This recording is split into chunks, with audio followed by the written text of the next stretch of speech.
Alright guys, this is going to be a talking video, so if you want to hear some sound samples of this beast with that pedal in there, I still have the dime bag pedal. I'll have to try it through the Hot Rod Deluxe.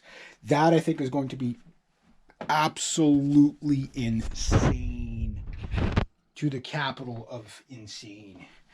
Alright, which I'm okay with that. I'm okay with that. Completely okay with that. Okay, so here's what I've kind of refrained from using effects pedals through my Hot Rod Deluxe. Although Fender amps are usually really good at taking effects. I should probably turn the light on in here. Yeah, probably should have done that through the entire test of it. Professional show, eh? Can't you tell? Oh, did I forget my cat outside? Hold that thought. So anyway, put this guitar down. So the G2 pedal was like, I think it was close to $100 new. Not very expensive. And I've always played it through the little crate amp in there. We'll come right back up. But I got to go rescue my cat because she's probably going to be kind of mad at me for leaving her outside.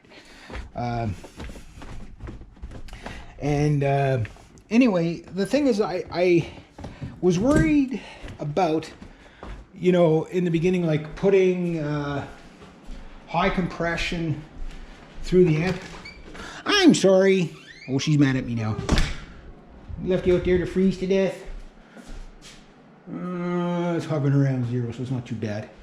But the thing is that is my cat barrier, so I got to step over it here. The thing about it is that I was worried about how high gain would affect the tubes, but considering the amp's 19 years old, I think it's about time to experiment with it. That is a very cool guitar. And I'm in drop C tuning, if you're wondering why it's so heavy sounding. Drop C tuning tends to do that. Or grab the baritone 7-string, that'll do it too. But the thing is that if I'm going to be playing live this summer, which I really hope everything works out between the two bands so far, I want that kind of a sound on stage. Yeah, I got to clean up my solos. I think I do have to lower my action just a little bit on this guitar because I'm still a little bit rough on my picking. But I don't play through my amp enough. And the problem when you do that is when you start playing fast with the amp, you start hearing all those other little inconsistencies in your playing. And it takes a little while to get used to that. So I got to get used to that again. So the Zoom G2 pedal has, I think, 99 presets on it from what I remember. And it's got all your usual effects. It was a downgrade from my Boss RP300 that I had, but the RP300 was like this big, right? And this is just a tiny little guy, right? So it's really good for just like you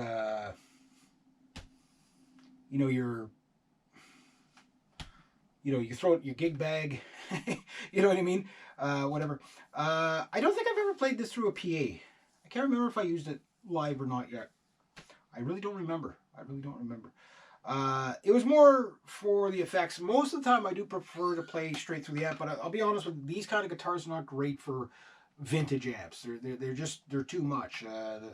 The Alpha and Omega pickups are just too hot for that amp to get a really good sound out of it. You get in the mix it might sound okay, like with the rest of the band, as long as you play well, right? But it doesn't give me that extra sustain. It doesn't give me that smoothness. I do like a little bit of compression. Like that sounds like more like an overdriven sound, like a 1960s overdrive, rather than a modern sound, right? With the gain in there. So it's not really a distortion in there. It's just tube gain, right? Which sounds good, but it can sound kind of rubbery and dull. You know what I mean? Because the pickups are too hot. They don't have the dynamics. It's just, you just got too much of a signal. I'm playing with the patch in the number 2 input, which is 6 dB less than the number 1, just because of the extra compression. It'll help to compress the distortion a bit. And like I say, on number 1, that thing is really, really god awful loud. even louder than normal because I've got a volume in here. So I'll have to sit around and play around with the G2 pedal to see if I can get a really good sound. I've just been using the presets that were kind of in it, and then I made 2 presets that I just kind of use. And most of the time it's going through this thing, right? So when it goes through this thing, there's definitely way more gain because it's a 15-watt transistor amp. It's a lot tighter sounding through here, whatever, but nowhere near the driver power that you get out of the hot rod, right? Which is 40 watts of true tube power coming out there, and that's pretty insane. But until I run all that rig through this, because this is running into this, I'm not using that speaker, right? So you run this into this, it sounds like amazing, even though it's only a cheap $100 amp. It's the cabinet. It's all about the speaker, guys. It really is. The more speakers you can plug into, the better it is. I'd rather have 10 speakers on one than 1 speaker on 10. Just the fullness you get, everything like that. So the Hot Rod Deluxe, I've played it through this many times. Sometimes I've disengaged the actual speaker. The speaker in that's really muddy, but it's meant for like anemic Stratocasters and Telecasters that don't have a lot of bottom end, hence why you got the extra bassiness. But the thing is it's a muddy bassy amp to begin with, right? With a lot of mid-end cut. So it makes it good for live playing because it cuts through the drums and everything like that. But you can, when you got a guitar that has a lot of high output pickups, you can't take anything away. You know what I mean? You can't take enough away. Like you can only go to 0.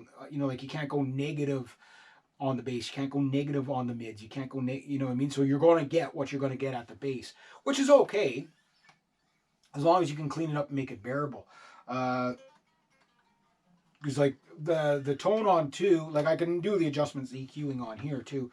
The tone on 2 is almost too overbearing. It's kind of like playing through the amp at 12, which almost shatters your eardrums. Like the amount of tone on that, like it's just unbelievable. Fender amps are known for like extreme on the tone. Like it's harsh, right? So the louder you get, the more harsh it gets, the more you have to take away. Most amps are like that, but the Hot Rod is even more noticeable because it gives you so much to begin with, right?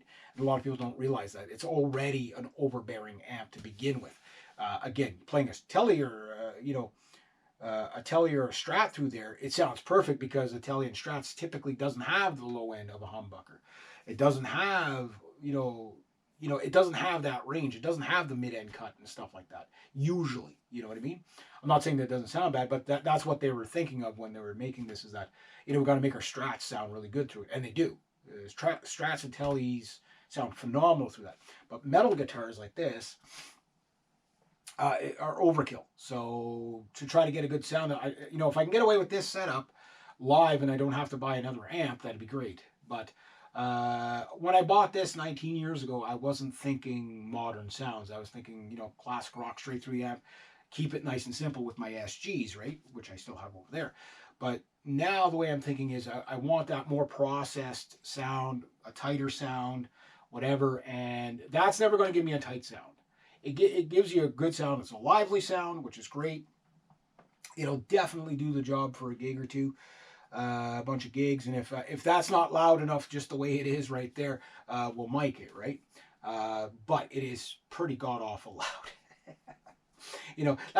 It's not a complaint. It's not a complaint of the amp. That's what the amp was designed to do. I hear people complaining about how loud the Hot Rod Deluxe is for an amplifier, and I'm like, well, why'd you buy it? It's a live amp. Everybody should know that when they're buying this, right? But a lot of people, they don't research what they're buying. They're just, oh, that's the most popular tube amp that's ever sold. I'll buy it. And it's at now they're getting kind of pricey. They're around, $1,500 or something like that. I bought it for about $1,000. It was under $1,100 all in tax and all. I think it was maybe $800 and something, but Canadian. I know in the States you'll get it for $8, but the point I'm making is that it's an amp that is designed to do a certain thing, and I'm trying to make it do something that wasn't really designed to do, to see if I can get away with it. The fact that the speaker is not a great speaker in it. That's the biggest probably fault of the amp, is that it has a really muddy speaker. So if you put a really, if you're going to go for gain, from the speakers that I've been listening to and researching, I would probably recommend, if you're going to be more playing with a distortion pedal and you want a more modern sound, get a Warehouse Reaper, 50-watt Reaper. Put that in there. that would be pretty cool. Now there would be, if you want more of like a closer to a Marshall sound, the M77. I think it's Eminence. And if you want to go really insane for a lot of clarity and stuff, you can go with like a Celestion C90 Black Shadow, like that's in these things. It'll give you a flat everything, but just really clear. And if you want to go, and these are 90 watts each, if you want to go bigger than that, you can go with the one I'm looking at is the Swamp Thing, the Eminence Swamp Thing. But that would be a really sterile, meant for, you know, it's 150 watts, so it'd be really clear. It'd be really clear. So if you wanted to play your strats and tellies through it, it'd be too. It'd be more for the guy using a lot of effects, I think. Where if you wanted to say, okay, well, I don't want to really go to that, but I'd like to have like an 80s, 90s rock sound, vintage 30. I know, overdone. It gives you that sculpted mid, gives you the Van Halen sound, whatever. That could sound pretty cool, and it would probably sound okay, clean. For clean, there's a channel that did a speaker shootout, something like 17 different speakers they tried in that. And the one at the very, very end was, I think, the speaker that sounded the best for the cleans.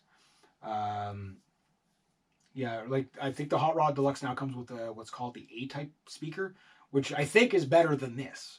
You know, but this is kind of like, it's kind of funny that they went with such a. I was sure it was called the Black Widow in there. It's an Eminence Fender licensed speaker, but I was pretty sure it was called the Black Widow, but it doesn't say Black Widow on it, so I don't know. These amps have went through a couple of different speakers. But anyway, that's my take on it. For modern metal sounds, you can get